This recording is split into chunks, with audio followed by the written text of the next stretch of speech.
So as many times the enemy has tried to kill me, I was under siege at that point, right? Because I'd just been told that my words didn't matter. Because I'm black.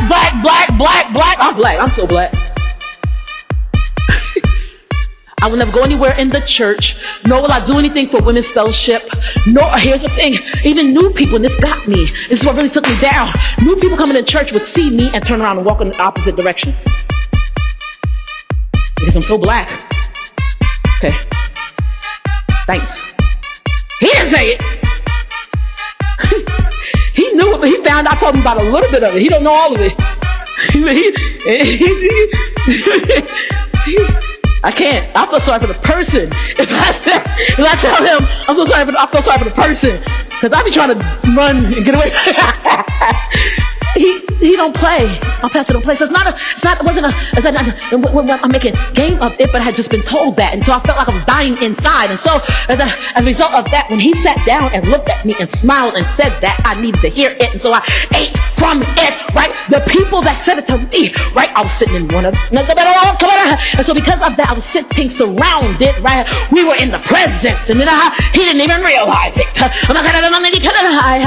God, glory! He didn't even realize we were sitting in the presence. What happens when I have somebody? I gotta ask you for help. But in order for you to help me, I gotta sit you in the presence where I'm sitting. I gotta sit you in the attendance where I'm attending. I gotta sit you, and this ain't no word, in the servants where I'm servicing. I gotta sit you in the presence of enemies that I have developed. In order for you to help me, he's gotta make a placemat for you at the table that he prepares before me in the presence of my enemies. And we call these people brothers. I call them brothers. The closer I get to you, the more of an enemy you become in my life. So thank God for a pastor, right? That's supposed to help me, right? Because here's the thing. I said, and I will keep repeating this, just like I still see him. When he don't know. When I go to sleep, as I watch his sermons from way back when, way back when, I'm talking years ago. I mean, I saw a sermon from 2012. I was like, wow, I can't even see his face. Why is the camera so far? Can't even see his face. I had my ear. I literally slid myself up last night. Sick as I was, I want to talk about how sick I was, but I pulled myself up, and I put my face almost nose to the phone because I need that word.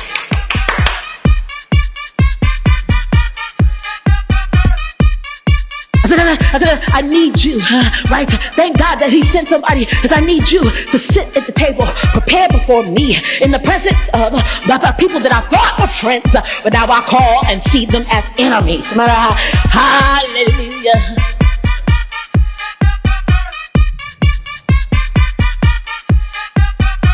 And what happens with God? Each season that you walk into, God sends just one. Huh? Help me, God, because Saul at least still had people saying, we are your servants. And then after Samuel did that, I would have fell on my face, because from verse 13 of chapter 16 to 17, verse 1, you don't understand. There's only one statement that sits between these two statements, right? You got people walking into the presence of God and staying there, and people walking out of the presence of God and staying there. God was saying right now in my spirit, he's saying, don't worry about walking into and out of my presence like that, or me putting you out of it, is he saying. What he's saying is, if you end up walking out of it or being rejected by it, you already knew it, because you chose it. You walked out of the presence. David did not, God showed me, David did not walk into the presence of God. He did. Right here called anointing.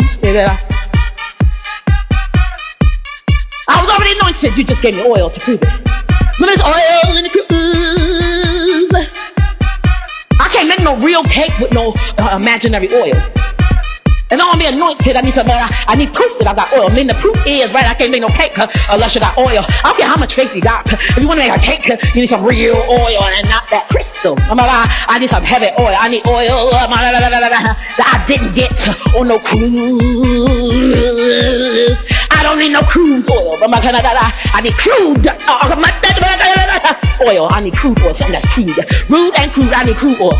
I don't need crude oil. I need crude oil. Hurry up. Do it right. I need crude oil. Just like that. Hard oil. Like that. Right in your face. The proof that I can make the cake is that I have the flour, the oil, and all those ingredients sit before me. My faith cannot see me right from the flour standpoint to the cake standpoint. I can't. Okay, but we ain't got no oil. But here I come in Honda. Some people are so spiritual cannibals that they pick up these dumb things.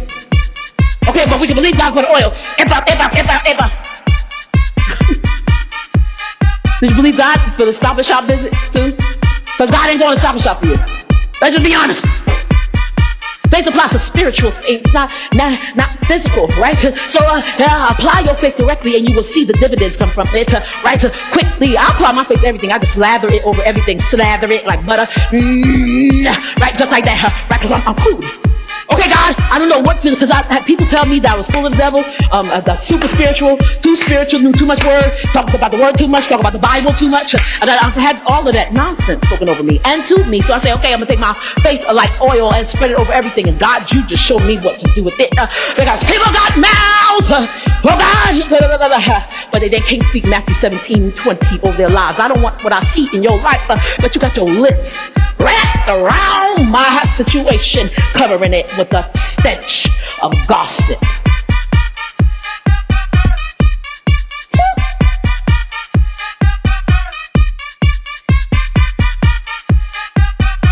Ask yourself in your company, who's a servant, who's an attendant, and who's a present. Ooh, God, you better do this thing. Who's in a servant level, who's at an attendant level, and who's in a cruise. Most presents you get, check this out. You keep presents with crude oil. You keep them.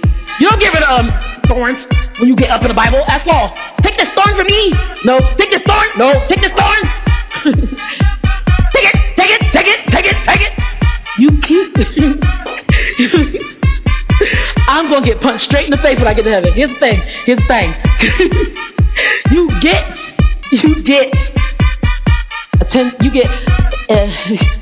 get presents in the cruise, but you keep them in the crude. I don't even know why I just opened up my refrigerator like that. But you get it after my own heart. You get your presents in cruise.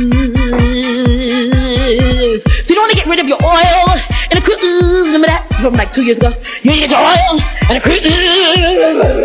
You want to keep your oil in the cruise just like that. You get your presents, right? And you think, because your presents, right, are the people that sit in present, right, in present while God prepares the table before you. The Psalm 23 presents, enemies, those are your presents. I said your thorns, do not toss them away. Do not throw them away, Paul, so easily, right? Because you get your thorns. Those people that bug you, right? They keep you right. They keep you walking on the way, not falling on the wayside. Hallelujah.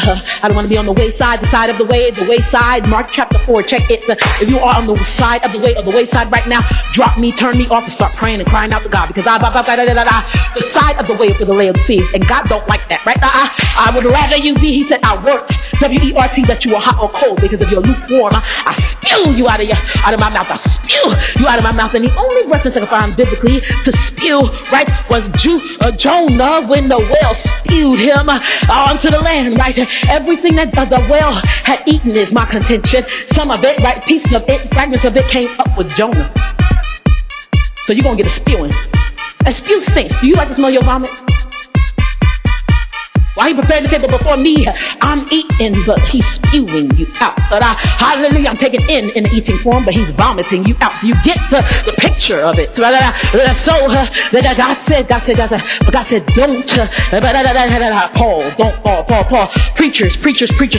Little preacher, Paul means little preacher. Preachers of this day, do not throw your thorns away. Do not throw your thorns away. Keep your thorns. That's stupid, right? Yes. Why they acting so stupid? Because they bounce it back and forth between being inside the temple and being out on the stoop with stupid Satan. His ID is of the stoop of the id, so his ID is on your stoop. That's why when I walk out the side of the house, bam! She stepped on my horn. Yes, you laying on my stoop, stupid.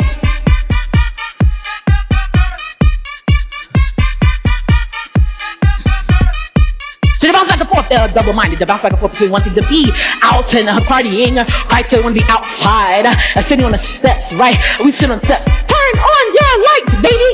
One would do one word, and the other one would do I didn't like it too much, but my sisters made me do it, so I did it. It's doing stupid things. You do stupid things, we sit on the stoop. If we had an outing and we went somewhere, right? I'm telling y'all, between me and y'all, when I hear my pastor talk about these road trips, I never did that. They had carnivals around my grandma's house. I was never even allowed to go. My mother would let my sisters go, but she didn't know Jamie got to come home and clean. So it was just me that wasn't allowed to go. She didn't want me to enjoy it. My grandma said, I'll pay for it, I'll do anything. She would not let me go. I was not allowed to take road trips. So when we say road trip, I'm just like, my stomach starts boiling. I'm not angry. I'm like, I want to go too. I want to go. Every time I hear about somebody going somewhere, I'm like, my stomach screams, I want to go. Right? I'm caught. I want to be inside the temple, but outside the house. I'm caught. I'm a temple that lives inside of the temple, right? Once because I dedicate this temple to God. Once I leave this temple, I go straight to church, right? So temple goes back and forth from temple to temple to temple to temple, but I want to take a road trip too. I want to see what it's like. I mean, then at one point he was talking about it, and the way he talked about it, he said he saw Mount Rushmore. Was it Mount Rushmore with the faces? He said his kids called the rock with the faces. I want to rock with faces, or face with a rock, or not face full of rocks. I don't want nobody to throw no rock at my face. No, but I want something like that. Oh, God, give me a face of rocks. I want to see it. I keep saying I want to see Niagara Falls, because I can leave the country without actually saying I left the country. I wanna. Some of us find ourselves stuck on the steps. We can't enjoy the bed of the home. We also can't enjoy the fun of being outside. We're stuck on the steps, right? Stuck on outside steps, right? And so we're not on the stoop because the enemy's down there, but we're not exactly in the house because we'd be able to enjoy the food. But we're afraid to come inside the house because we know God is, God, He's cooking and He's preparing a table before us in the presence of our enemies. So we know, and check this out, we know He don't cook with water, He cook with oil. He cooked with crude oil, right? God said, every thorn you got to oil it, keep it. He said, because God already finished it. What you don't understand, Jamie, he said, once I laid down last night, I started to tell a story about an hour or so into this thing. Everybody knows this thing is 2 hours long. All my blogs are 2 hours long, guys, so if you get confused, I bounce back and forth sometimes, but generally, there's like 7 blogs on YouTube that come out of one of these things. But here's the thing. As I laid down last night, I was talking to my pastor while watching him on YouTube and listening to his message, right? And so, which is kind of weird because he's talking to me, but he's not. It's like I'm talking to the same different person, right? That's kind of creepy and fun at the same time. He's not creepy, but I was being creepy, you know? But as I laid down, God said it to me. He said, Jamie, he said, your word is formulated. He said, because these situations have been formulated and laid before you, right? And so you're walking through them. And whether you choose to call it wilderness or blessed, it's still the same situation, right? So I'm walking through the situation. My naming of it is what determines how I will come out of it, right? Do I use this as a wilderness or do I use it as a bless, right? Because if I come out of it and it's a wilderness, right? I'm telling you, I'm going to come out jacked up. I'm going to come out hungry because I ain't eating. I want to be eating no thorns and thistles. that ain't for me, right? But if I call it a bless, I'm gonna be walking around like, child, what's up? I'm gonna be doing my model walk down the runway, right? Coming out of it with a smile on my face. At the end of the day, the table is still set. I have a long hallway between my living room and my kitchen. And at the end of the day, my hallway, right, that I'm walking down this runway, whether I choose to call it blessed or wilderness, at the end of that hallway, the kitchen is still there. The kitchen, just like the hallway, the situation is still there. And the table is still going to be set, right? He still prepares. He's still cooking.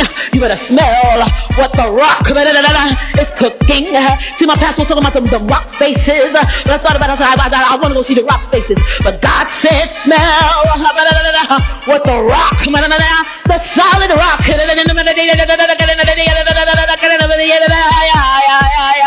The chief cornerstone is cooking. You better smell what he's cooking, right? Because he's standing over the stove. And at the end of the day, you won't want some food to eat.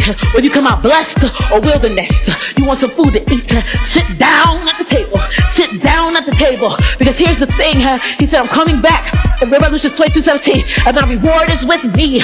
My reward is with me. Now, if you called it blessed, your reward is going to be one way. If you call it wilderness, your reward is going to be nothing. I'm going to be honest with you, right? But you still get the credit. You still get the meal. You still get the table. The table's still set in your presence. In that presence, before that presence, you still got a gift. You still got a gift. It ain't no ifs. It ain't no if, right? We'd like to go to the gift to take the if out the middle of it and eat that. But God said, no, there's no if about it. No what ifs, no ifs, ands, or buts about it. That's what you said in the ghetto. There's no ifs, ands, or buts about it. It's still a gift. It's still gifts, right? Your enemy is a gift. Look past the disguise and see your enemy's a gift. Don't let nothing get in your eyes. See what's really standing in front of you. Your enemy is a gift, and it was given to you, right, so that he could stand there and watch you eat. See his enemy. See how I got this nice fork. Yeah. That's me looking at my fork. Yummy. Yummy. That was the trouble. Okay, I'm ready for some dessert. That was a struggle. You hear what I say? That was a struggle. That was a struggle. I just ate the struggle. I'm ready for the dessert. God said, get ready for dessert. God said, was that the struggle? Was that my trouble? I'm ready for dessert. Not only do I eat what you did to me, it's been cooked and prepared before me, and I gotta eat it. I get to eat it joyfully.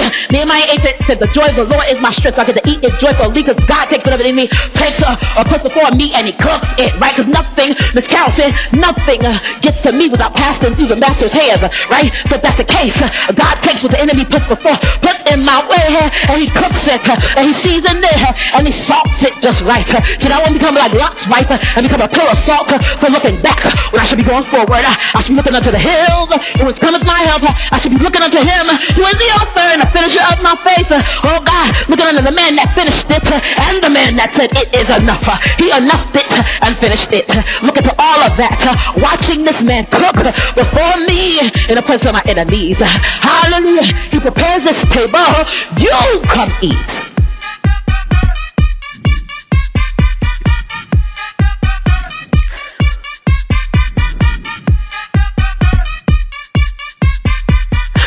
The problem is, and this is the last point, right? The problem is, what's the problem?